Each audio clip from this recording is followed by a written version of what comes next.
நீலகிரி மாவட்டம் பந்தலூர் சுற்றுவட்டார பகுதிகளில் தென்மேற்கு பருவமழையின் தாக்கம் அதிகரித்து வருகிறது. இதில் தேவாலா பகுதியில் 186 மில்லிமீட்டர் மழை கொட்டியது. இதனால் பொன்னானி மற்றும் சோலாடி ஆறுகளில் வெள்ளப்பெருக்கு ஏற்பட்டு விவசாய தோட்டங்கள் மற்றும் குடியிருப்பு பகுதிகளில் ஆற்று வெள்ளம் புகுந்தது. இதில் பாலாவயல், மணல் வயல், வட்டக்கொல்லி உள்ளிட்ட பகுதிகளில் கிராமங்களுக்கு செல்லும் சாலைகளில் மழைநீர் புகுந்ததால் போக்குவரத்து தடைப்பட்டது. விவசாய தோட்டங்கள் நீரில் மூழ்கியது. பாலாவயல் மற்றும் வெள்ளேரி பகுதி பழங்குடியின குடியிருப்புகள் ஆறுகளை ஒட்டி அமைந்துள்ளது. இப்பகுதியில் பந்தலூர் தாசில்தார் கிருஷ்ணமூர்த்தி, வருவாய் ஆய்வாளர் வாசுதேவன், விஏஓ அசோக்குமார் மற்றும் போலீசார் ஆய்வு செய்தனர்.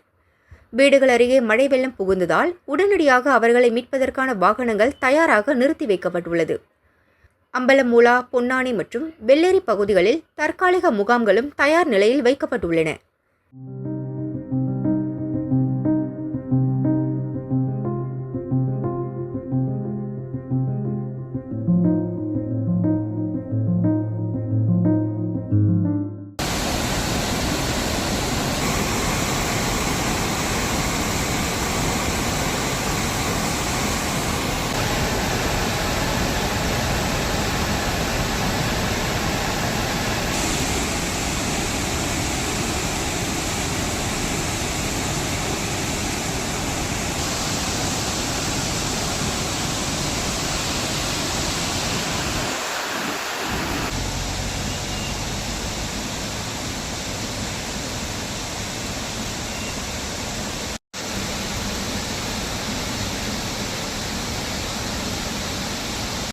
கூடலூரில் தொடர் மழையால் பாண்டியார், புன்னம்புழா உள்ளிட்ட முக்கிய ஆறுகள் மற்றும் நீரோடைகளில் வெள்ளப்பெருக்கு ஏற்பட்டுள்ளது.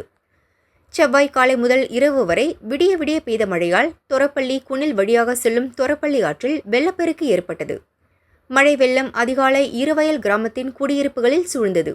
சில வீடுகளிலும் மழை வெள்ளம் புகுந்தது. மக்கள் வீடுகளை விட்டு வெளியே வர முடியாமல் கடும் சிரமத்திற்கு ஆளாகினர். விஏஓ நாசர் மற்றும் வருவாய் ஊழியர்கள் ஆய்வு செய்தனர். மழை குறைந்ததைத் தொடர்ந்து வெள்ளம் படிப்படியாக வடிந்து வெளியேறியது.